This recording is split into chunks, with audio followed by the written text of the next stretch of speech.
Welcome back to the Neighbors Podcast. I'm your host, Allie Parsons, and today is a special episode. I'm calling these Storyteller episodes because we're going to bring on people who just have incredibly powerful life change stories. And through their stories, I know you're going to get something out of it. And today we have one that's near and dear to my heart. We have Audrey close. She's now Audrey Sowers because she has since gotten married since we filmed this a few weeks ago. But her story is incredible. It is one of her being surprised that she became a foster mom. And I know you're wondering, how is this possible? Keep listening and you'll find out.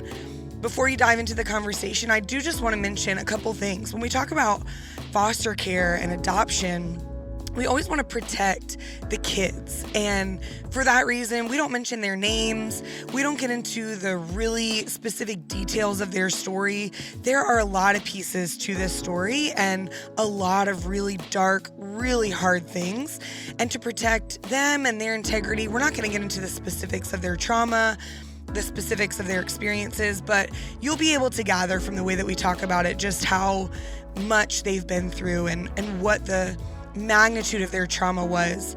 But Audrey just talks about it with so much grace and love for her girls. And so I'm so excited for you to hear her story. Here is my conversation with Audrey Sowers. Audrey, we're so glad to have you on the Neighbors Podcast. Thank you. Excited to be here. Yes. So you are here because you have an incredible story to tell.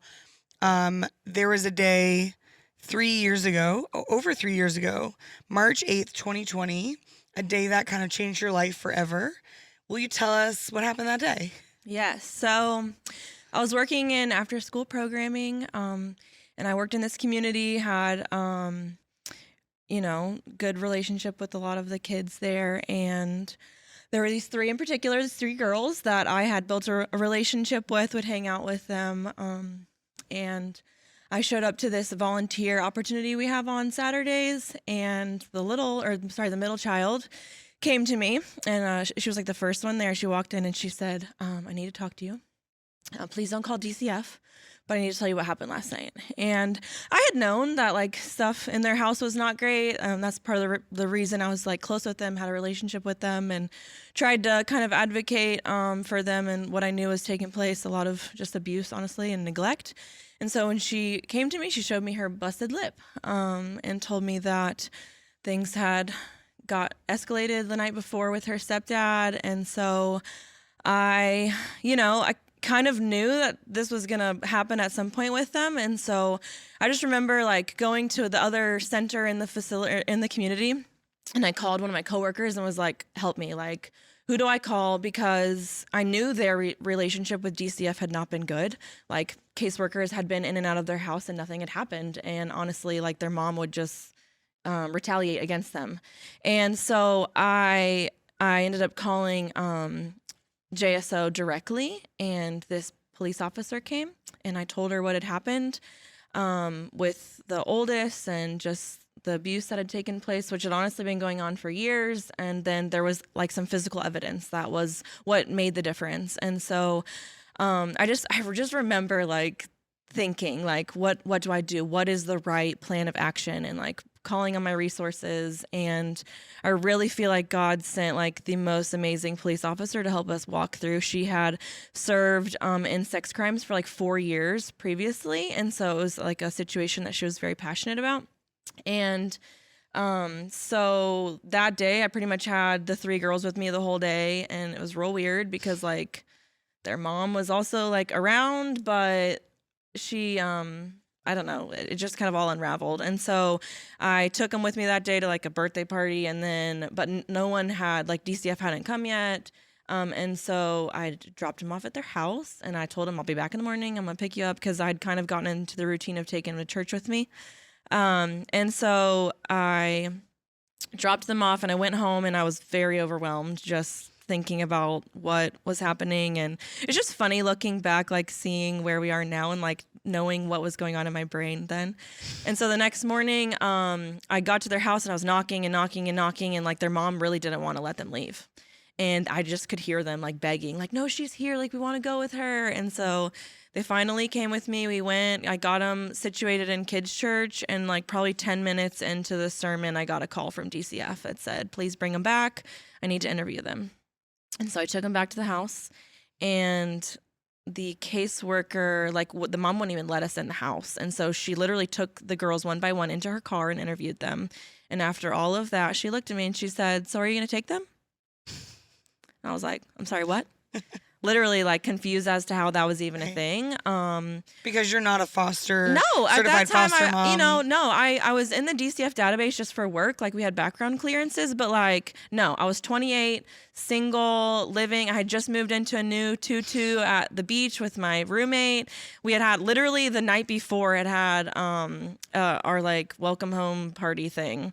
And so anyway, it was wild. And so I called my roommate and was like, I think I'm bringing 3 kids home, but I was dog sitting at the time. This is like where the pieces that fit together are just insane. So I had this whole house to myself, and I called the woman and was like, "Hey, do you mind if these 3 girls," and she was a caseworker, so she had some like buy-in into the situation. Wow. And I was like, I don't really know how it's going to pan out, but like they asked me to take them. And so literally brought them. They had like not even a bag of clothes. Like they had nothing. And so that night, the police officer, she had a really great community. She reached out and they like collected a bunch of clothes, blankets, bikes, like literally all this stuff. I have this picture of like the house I was dog sitting, and the living room is just like, looks like stuff just blew up. Like it was everywhere. Mm-hmm. And so we stayed there for the week. And then. So in a matter of 24 hours, you went from, you were running the after school program that these girls were a part of. You loved them. You had a relationship with them. And then abuse takes place. And then you are left with the decision. They're asking you, will you take them like to live with you? Yeah. Was there like a timeline? Was there like, you're going to be their foster mom? I mean, was there any? No. So what they called it was like a case plan. So the mom was put on like a safety plan, and a part of the safety plan is a safety monitor.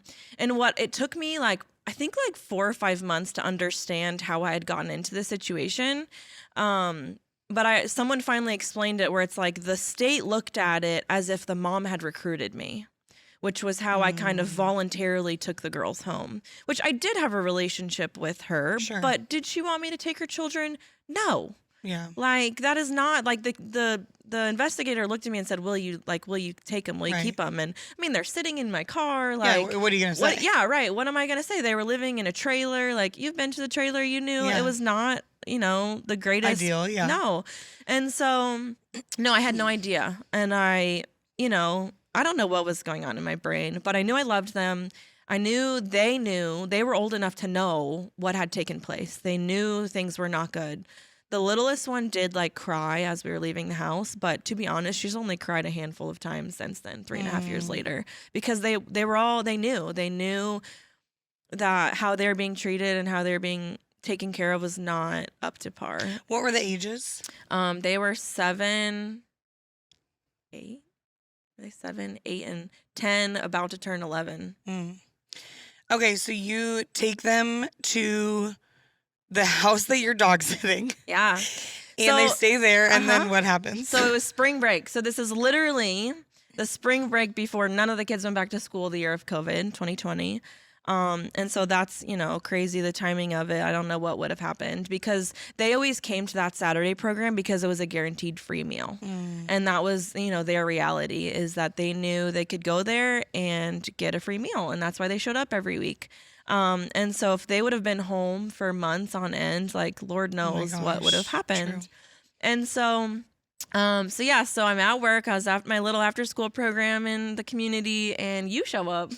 And I remember sitting like on a table, like that short table in the side room. And you were like, Wes and I want y'all to move in. And I was like, what? Because I was not even in the mindset of like figuring out next steps. I was in survival mode, running a program. It's spring break, COVID. I've got 3 kids. Kind of feels like we're playing house, but like it's like a long extended sleepover. I was really not. And so I remember you showing up, and I was just like, wow, like, because I didn't like, to back up a little bit, like the investigator, I was like, are you going to come see my place? Like I had to ask her to come see where I lived. And she didn't even go upstairs. Like I did not have a space for them. Right. So for you to show up. Yeah, and I remember like Wes and I talking about, I mean, you took in these girls and we're like, okay, how can we be part of this? And I remember the Lord saying so clearly, like, you need to tell Audrey, not offer, because you were so overwhelmed and so many people wanted to help, but it was just like so just I mean, you were just so take overwhelmed. offer. I don't like. I'm not and good. Yeah, you don't accept help. I am super not well. good at accepting help. Like, tell me what you want to be a part of, and that's great. Yeah. But I would like I tell people this all the time. Like, my biggest pet peeve is inconveniencing others. And so if I feel like I'm inconveniencing you in any way, I won't do it. Right. Like, and it honestly causes a lot of arguments, like even with my fiance, because he's like, what's wrong with you? And I'm like, I feel like I'm inconveniencing them. Sure. And so that's that. Yeah. So you like, that is the only way that would have worked. Yeah, And so I which just is remember you crazy. being like, we're doing this. And Yeah. I was like, okay. And that was like the start of it all unwrap, like just the people and the support. And I have story after story of like the Lord's provision. And I think that's that's why we are where we are today. Yeah. Because if it would have, like, I remember from a young age telling people, like, I don't really have a plan for my life because I know the Lord's plan is better. Like, it started when I went to Uganda. Like, that was not my idea. And so I just remember, like, probably in college being like, people would ask, it's always like, what are you going to do with your life? And I'm like, honestly, I'm not really into planning because I've already seen how, like, God has a better plan. And I don't want to, like, fix my mind on something smaller and, like, work towards that when other things could be on, in a part of my story that are better. And that's, I was thinking about that on the way here because I really do feel like I was opposed to, like, single mothers adopting before this. Like, I had seen other friends who had gotten into situations and I was kind of like, what are they doing? Like, why? And I didn't really get it. And I just think it's like, that's how the Lord is too. Like, he has a sense of humor and it's like, oh, you think that's not how it works or you can't be used in that way? Like, I'll show you. And I feel like that's my story because I would have never, yes, I wanted to be a mom. Yes, I had thought about fostering. I nannied a lot. Like, I always feel like loving other people's kids as they're my own is a gift of mine. Like, I feel like that's one of my talents from the Lord because it doesn't really matter who you are. Like, I can feel for you the way a mother feels. Yeah. And so, like, am I surprised that adoption's part of my story? No. But, like, was I seeking this out? And that was, kind of hard because people had opinions like, oh, well, Audrey's just, like, forcing to be a mom. No, I'm not. These kids showed up and then you showed up and, like, we lived with y'all. And, like, I remember Connor showing up one day and had a $700 check from a stranger who did not know me, who wanted to stay anonymous. And that was, like, how it happened. Like, because I had no money. I was broke. Yeah. I was so broke. So we say, okay, Audrey, you're going to move in with us. So Wes and I at the time, we didn't have kids. We're in a tiny 3-bedroom house. We said Audrey will move into one of the rooms and then the 3 girls will be together in another room. So we got a bunk bed that had a trundle pull out. We still have it. And you still have it, which is so amazing. And which all of that was donated by incredibly generous people. Yep. And so, and we were kind of under the impression, because we just didn't know. Let's try it out for a month. Yeah, we were like, okay, probably 4 or 5 weeks before they figure out, what's going to happen with the girls and stuff. Yeah. And then literally you moved in on a Sunday and Monday was when the world shut down totally for COVID. Yes. And I also remember thinking, well, we can do this. It honestly will be easy because they will wake up and go to school. Then they'll go to Audrey's after school program. They'll come home. So, like, we're basically just seeing them, like, in the morning and then that's hilarious. At night for dinner and then bedtime. Like, this will be no big deal. World shuts down. We're all together for 24 hours a day, every day. For 5 months, we lived together, which feels so surreal because COVID was such a weird time for everyone. But can you just kind of talk about those few months? Yeah. And just, like, what was happening with the girls and where were you at in all of it? It was hard. 3 weeks after we moved in is when middle was Baker acted for the first time. And so I knew it was going to happen at some point. Those months were hard. Yeah. They were really hard and like sweet, like some of like the sweetest memories that we've had. But like, they were not used to having structure, not used to having like rules. And there's not and one, none not of only, us not, yeah, like knew what to do with trauma. I mean, I even told one of them yesterday, like, I've only been a mom for 3 years. Like, imagine if you were a 3-year-old. Right. Like, I'm still new in this even now. And so back then, I worked with kids. Like, I had an understanding of trauma and I had an understanding of like structure and stuff, but we were also living in your house, and so there's like 3 adults. Sure. And who have never been parents, by the way. I was not even in the mindset of like really creating the type of routines and structure, like knowing I was going to keep them. Like everything was still up in the air. Especially given the context of COVID. Right. It was so hard to eat. What even routine are we getting like in? Learning the system. Like I'd never had any experience with the system and how slow things are. And so, I mean, it wasn't like,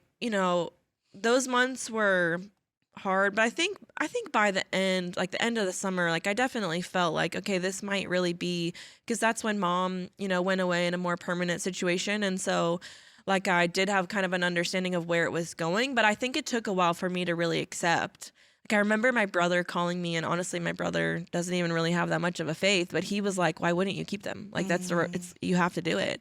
And it was like people like that who just, because I had other, opinions, like everyone wants to give an opinion, and I'm open, I feel like, but it's hard when there's so many conflicting, and I was feeling a certain way, and it's super overwhelming, and even then, I didn't know what it was going to look like. Sure. Like 3 preteens right now, like it's still kind of like, what am I doing? Remember, I think it was 2 weeks in, we woke up one morning and I noticed the youngest one itching her head. Oh, God. And we walked over and you like flipped over her hair. And to say they had lice is honestly an understatement. It was the worst case of lice ever I think in the history of the world. Yeah. And it was COVID and everything was shut down. So I remember going to pick place. up. Yeah. And I went to, Gretchen Martin gave us the lice shampoo, and we had to for 10 days straight. Yeah, comb through their hair. And we had to detox everything in the house. I mean, it was just wild. I mean, and I remember like packing their lunches for camp when they went to gymnastics, and not really like even like I'd never done that for a child. And I remember you were like making their sandwiches, and I was kind of like, this is real. Like it was like little moments like that, or like, there would be like this big like blow up, and I would be like doing the dishes and have like worship music on, and just kind of be like, because honestly, I remember when I lived with the Workmans, I would do the dishes most of the night. In Uganda? And I would just wonder, when am I going to have a family? Like, I would think about that all the time. And I remember, like, at your house, like, doing the dishes and being like, is this really what my family's like, what is happening? What is happening? And so it's just like, I don't know, it's crazy. But I have, like, memories like that. Like, every time I listen to that album by Stephanie Gretzinger, I'm taken back to that moment of, like, darkness, but also peace. Yeah, for like, sure. Of like, it's chaos and I don't know the future and I don't know what I'm doing, but like, I know, God, you're in this. Yeah, like, I knew that for sure. And like so many of those moments just like rolling up together and like being a part of the story. It's wild. So over the course of those 5 months, you became their official foster mom. Well, yeah, remember I got their red folder the day we moved across the street into our rental home. Yep, so you moved out. And so then it was a way more permanent situation. You were now their foster mom. Yeah. You had your own place with them. So then what transpired from there to, which spoiler alert, she already kind of said it, but you end up adopting them, which is incredible. And so what between becoming their foster mom, so the sparkle or whatever, the fog maybe, not sparkly fog, that we didn't know what the future held, all of a sudden it kind of became clear. So what was that like? I mean, I don't know if it was ever like this moment of realization, but I think the undeniable thing is just the support. Like, so the state didn't recognize me as their person, their guardian, didn't support me for 6 months. And so I was surviving off of honestly the church. And so, and like I said, people I didn't know. And so that to me, like every time I had someone reach out and do like that, to me was just more confirmation. And I was seeing a counselor and I was trying to like seek counsel in it. And, you know, also when the Lord calls you to something, he equips you. And I did feel equipped for as much as you can in the situation with 3 kids who've been through what they've been through and just figuring it out. But it's just like those, you know, knowing like God has provided everything in a way that is just undeniable, like totally undeniable. And then even in those moments of it being really hard, being filled with the strength to get through it. And I think like, you know, when you're in different seasons in life, like you can feel like when that grace lifts and it's time to move on, or if it stays, like you can stay the course. And I've always felt that. Like I've always felt that strength. Do you remember my bracelet that said equipped? Yep. That word kept coming up. Like people would just, and then it, you know, and so that was how I felt. Like I felt equipped. Yeah. And so I think, you know, I was like their foster mom for a year, and it just fell into place. Like you know, there wasn't really like a moment. Yeah. I remember in October being like, okay, I'm in this. Like I want to do it. And I was trying to kind of, you know, and they were processing it too. And we talked about it because I was very much like, I don't know how long you're going to be with me. And I couldn't commit to anything because I didn't want to let them down. And so I do remember in October, like making that decision. And then it wasn't until April that like their parental rights were really terminated, which made them eligible for adoption. And then you adopted them when? In August 6th of 21. Wow. And so August 6th of 2021, so that's a full year and a half from the day you got them. Yeah. Wow. And you know, so I went from living in this 2-2, and then we rented a house for a year. Yeah. And then I sat down with a friend from high school who's a realtor, and I was like, okay, like I don't know anything. Can you just talk to me about what it means to buy a house? And again, I was, you know, working for a nonprofit, not making the most money, but I had lots of support. And at that point I had like state support. And in 3 weeks before the adoption, I closed on my house. So I was able to purchase a house. And that to me, like, it's, you know, the undeniable plan and support and for the girls to have stability, a home. Yeah. And a neighborhood, an amazing neighborhood in our community. They're thriving. So here you are now. Okay. So that's been August 2021. Now we're in 2023. So we're like 2 years later. Yeah. And what are like the truths that you go back to? Because I know it's not all sunshine and rainbows, even still, even years in. I mean, now what are their ages? 14, almost 13 and 11. Okay. So for anyone, these are difficult years of navigating. Yeah. Especially as a girl, and you're changing and all the things. And there's 3 very different girls. And so there's struggles in that. But what are like the truths that you always come back to on the dark days? Truths. So again, it's like, it's still hard. Like there's just the things they've been through, you can't erase. Yeah. Like, and I think that's like the thing that's hard for me in like adoption and foster world is like, these parents come in with like the greatest motivation and want to like love kids through the pain. And you just can't, like, it's not by our love that anything can be changed. And so I just have to trust that God is in control. Yeah. Like, and I tell that to the girls all the time of like, he's brought us this far. He hasn't left you. Like, he's still with you in whatever season for them that's hard because they have their ups and downs. Like, there will be like really great months and then there'll be really bad months. And, like, I think, one, God's timing is perfect and, like, he's with us, but we have to be open to him, like, teaching us and guiding us. And, I mean, there's things that have come out of me in the past 3 years I didn't know were there in, like, a bad way, like, my sinful nature. But like God's grace is so sufficient Yeah. to cover like all of my mistakes. For sure. And so I think that's like, I don't know if I have one, but I just Sure, like yeah. God is in it. He's in control and he's sovereign. So even Yeah. when we don't understand, or like, to me, like, it's still like culture is what's hard for me right now with the girls. Like, not only have they been so inundated with darkness and evil the first 7 to 10 years of their life, but like the world we live in, like they don't have Just keeps reinforcing the foundation of truth that I want them to have.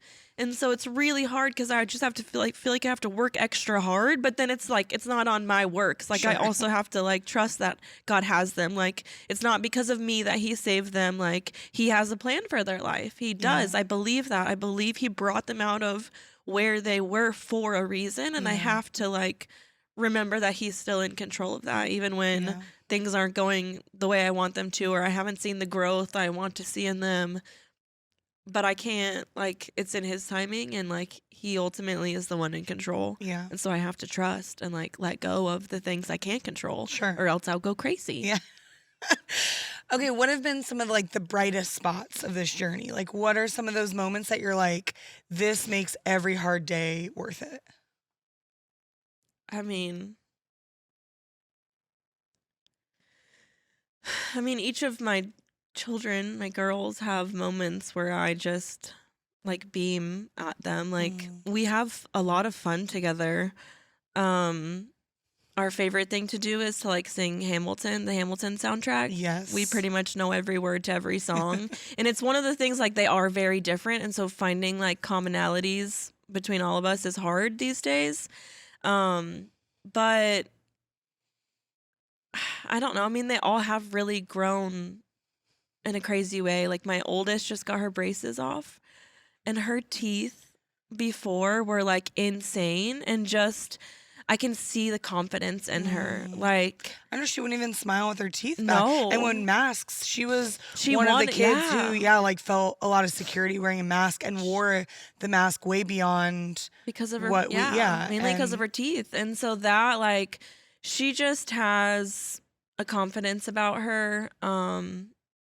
You know, I mean, she's 14, so she has like the normal teenage challenges, Sure. but like she's grown a lot. And then my middle has also like is really right now in like the best season she's ever been in the past 3.5 years. Like she's just maturing, and she's so beautiful. Like her face just, I don't know. She told me the other day, I think I want to be a missionary. I was like, okay, like, and I've always known she would be something with people. Like she's very people oriented. And so I'm just really excited to see like what she uses her skills for, because Yeah. I think she has a lot of potential. And then my littlest, I mean, she's just a joy. She is very affectionate towards me, like she took the longest to call me mom or mama or any kind of version of that. And now it's all she calls me. And, you know, it's still kind of weird with that. Sometimes they still call me Audrey, and like people will look at us and be like, that's your mom? And they'll be like, yeah, I'm adopted. Like there's still those weird dynamics, but like they always own it. And I think that's something that like brings me joy, because I feel like I've learned a lot. I like follow a lot of accounts and people in foster and adoption world, and like having that as a normal conversation in our home is really important to me. Just like, obviously they know because they were old enough to like be alert and process it all, but it just like goes through different phases kind of. And so always having that open narrative. But I know I love how proud they are of Yeah. you. Like they are so proud to be yours, Yeah. which is so beautiful, because it doesn't mean that they don't grieve and mourn Yeah. their childhood and their mom and their dads, but there's just like such a love, and they feel so safe with you. That's always been the thing, is Yeah. how safe they felt with you. And I just love watching how proud they are when they're with you. Yeah, I definitely feel that a lot.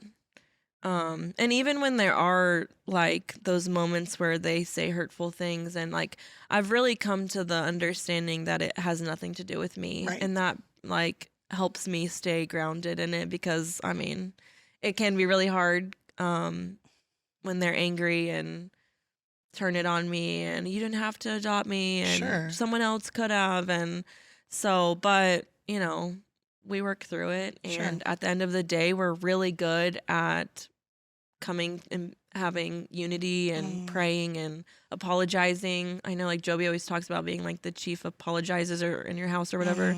And I like have really learned that, because I mess up a lot. But I think like they're able to see me work through my emotions and like shortcomings and own it, and that to them I think is a good lesson, and I think they've reciprocated that in ways, and so I don't know, that's been a good thing. So as you look at your journey through your almost like accidental foster care, obviously totally purposeful by God, but your surprise foster care, I should call it, into adoption and being a single mom, what are some takeaways that you've learned that you think would be valuable for people to know who have never been foster parents, have never gone through adoption? What are like some things that it would be good for all of us as believers and community members to know about foster care and the system? Well, the system's very broken, and you know, you say that a lot, but like it's really real. Like it's people, and people, wherever there's people, there's problems, right? And kids. And I think for me, one, like you really need to be prepared to walk into it. I know that that sounds ironic coming from me because I wasn't, but I did work with kids and I had a lot of like experience with trauma. And if you don't, things can get twisted really easily. And I think like there's ways to be involved in adoption and foster that's not necessarily being like, I'm going to be a foster parent. Because I don't really think it's for everyone, but I think everyone can play a role in it. Yes. And that's definitely what I experienced in my story, because like I had a couple who have been making meals for me for 2 years every week. Incredible. And that seemed, you know, I've never thought of it as like something small because it's huge to me, but like that is something that's, when you have 3 kids in 3 different schools and you're a single mom working, like making dinner every night can be very overwhelming. And so to have one night that I know, oh, she's got me covered, and it's just incredible. And there's no expectation in return, because that's the other thing. Like I cannot repay anyone who has helped me in the way that I want to. Like I really would like to be able to go to every single person and like reciprocate, but I can't. Like it's impossible for me. But I'm just like so eternally grateful for anyone who has even just reached out to be like, how are you? Because that's been the other thing, is you don't realize how it'll change like all of the dynamics of your life, like friendships. I mean, I've switched churches because of it, because like they needed a smaller environment. And so I did that for them. But I miss my community, and I feel like it's kind of taken me out. I mean, we have different community, but like reaching out in any kind of way to support is a way that like just helping them feel seen. And then not necessarily like giving your opinion about what should be done with the children, but just like loving the families through it. And then like, you know, trauma informed care and trauma education I think is really important, because kids can't like help a lot of what their behaviors. Like they don't even understand it. Sure. They don't, like my middle child had a hard time recognizing the difference between emotions. And if she can't even identify the difference in emotions, how do you think she can work through them? Sure. Like she's incapable. Yeah. She's come a long way, but like there's just, I don't know. I mean, I think it's a very important part of society. There's always going to be orphans. There's always going to be families that need someone to fill in the gap. But I think having the mindset of like really anyone, the other thing is like the biological families, like having a proper perspective of them, because you don't know as an adoptive or a foster parent, like what they've been through. Like in our situation, she's like, it's a cyclical problem. Like the family has been through years of trauma that Sure. this mom didn't have the resources to break. Right. And she's just as broken as her children. And so I think not viewing them as like a monster or the enemy, but like as also someone who needs help and love and support. And we honestly did try, like my organization before all this fell apart, like we did try to get her help and it didn't work out. And, you know, like I still think about her a lot. And like, you know, one day I just anticipate her being a part of the picture. And so I think having a proper perceptive of the biological families, and then knowing that you're going to need a lot of help and that there's a lot of people who are willing to help. Yeah. And accepting it, because sometimes that's hard. Sure, yeah. Because you can't, like, you need a village. You just do. But also knowing that, like, some people are going to be in it for a short time. Some people are going to be in it for a long time. Some people, it's just, like, a one-time thing. And, like, being able to accept that and trust that God has your back every step of the way. So kind good. of some of the stuff I've learned. So good. And now we're on the cusp of a very exciting new season because you're getting married actually a week from when we're filming this. Yeah. Which is so incredible. Congratulations. Thank you.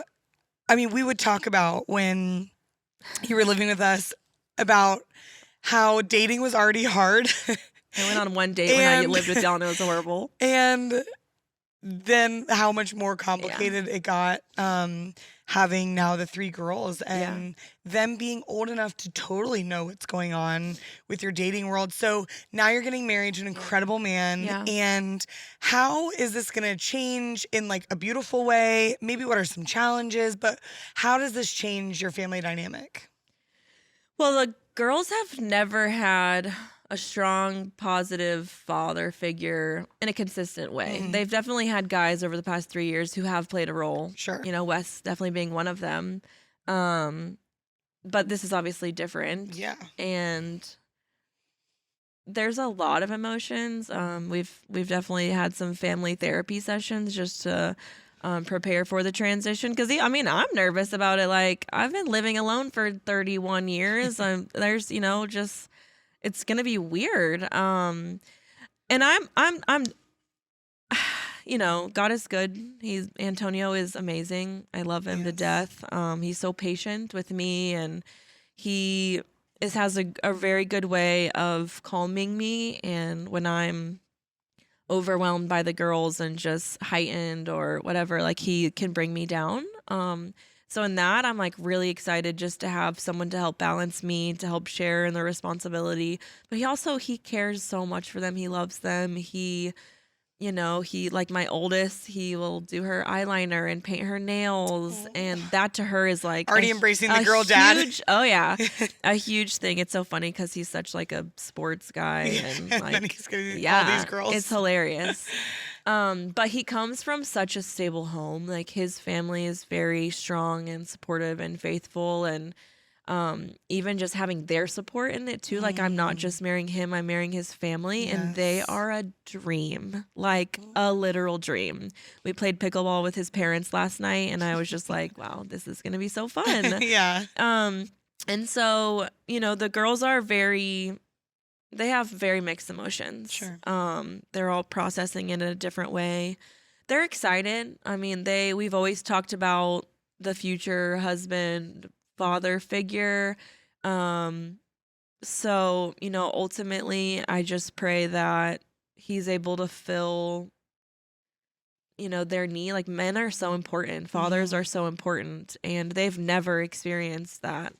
In this way. Yeah. And so he has so much redemption there that he's going to bring. Yeah. He already has brought so much redemption.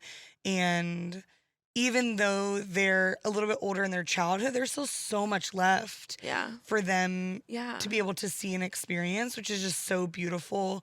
And God's timing and bringing him into your life while they're still under your roof is so beautiful too. And to watch that redemption story play out is just so incredible. I'm anticipating lots of ups and downs, but ultimately I think it's going to be amazing. And it's funny, like that was one of the things that was hard when I was deciding, like, is this really what I want to do? Because I've always wanted to be married. I've always wanted to have, biological children too. people were like, you really think someone's going to marry you with these children? And I was just... Which, like, who says that?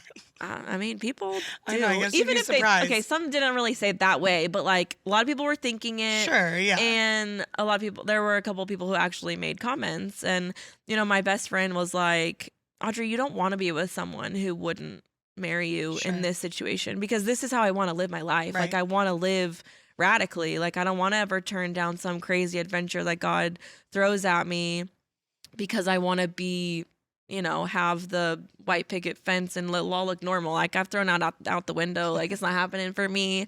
I'm abnormal through and through. I'm a 4 on the Enneagram. I like being unique. Like, it works for me. Sure. But he, like, yeah. And this was one of the things too, like, when I sat the girls down and was like, I'm gonna start dating, like, in a serious way. Like, I feel like we're in a position where it's time. Like, y'all want a dad, I want a husband. And so, you know, I did online dating because that's the thing to do in 2023. Yeah. And I didn't want to take a lot of time away from the girls.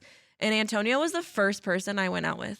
Amazing. And just to, like, not have to waste all this time, heartbreak, all, like, because I didn't want to, I was nervous to, like, play with their emotions too. Yeah. Like, and so just for the Lord to provide him, and even in his life, the perfect timing. Like, he was in a very settled place where he's so consistent.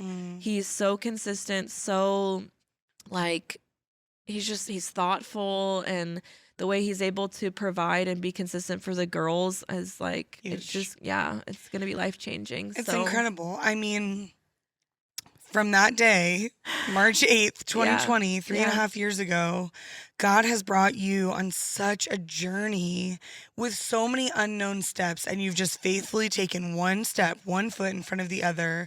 And now here you are, 3 beautiful girls. It doesn't mean there aren't hard days. Right. It doesn't mean there aren't more mountains to climb, but I just am so proud of your faithfulness. And so many people can get so much from seeing you say yes, even the small yeses, even just one day at a time, and then apply that to whatever, maybe it's not foster, maybe it's not adoption, but whatever situation they're in, just knowing if I just keep saying continual yeses, small steps of obedience, we just have no idea what God can do with it. And so I just thank you so much for you sharing your story and for being a part of the podcast. My last question that I close every episode with is, it doesn't sound like you have much free time between 3 girls, 3 different schools, fiance, full-time job, all the things. But what is something you're loving to do for fun? Right now it's like gardening. Okay. So, yeah, being outside in my yard. So, you know, being a homeowner, and just like Antonio planted a garden. And so we had like tomatoes and green beans and peppers and sunflowers. And so that, for me, gardening is also like very spiritual. Like, I feel like I always have these like revelations while I'm like pulling weeds. But I enjoy being outside and being in nature, and then also like watching things grow and like cultivating that. And I mean, I'm not any kind of like master gardener yet, but it's something that, one, it's like Antonio started it, and like I'm at the house more, so it's something I've really enjoyed, and I hope to continue. I love that. And I want the girls to be a part of it. Yeah, I love that. So, well, thank you so much, Audrey. Yeah. We're proud of you. We love you, and can't wait to see what God does with the rest of your story. Thank you so much. It's been an honor. Neighbors is produced by Logger Creative and Taylor Minning. Music by Austin and Lindsay Adamak. Artwork by Wesley Parsons. And motion graphics by Robbie Burns. Living to love life. Living to love life. You have loved me. You show me brighter days. New mercies every morning. Never shy away to tell me that you're for me. How could I repay this? Whatever can I do but offer up this life like there's nothing left to lose? I'm living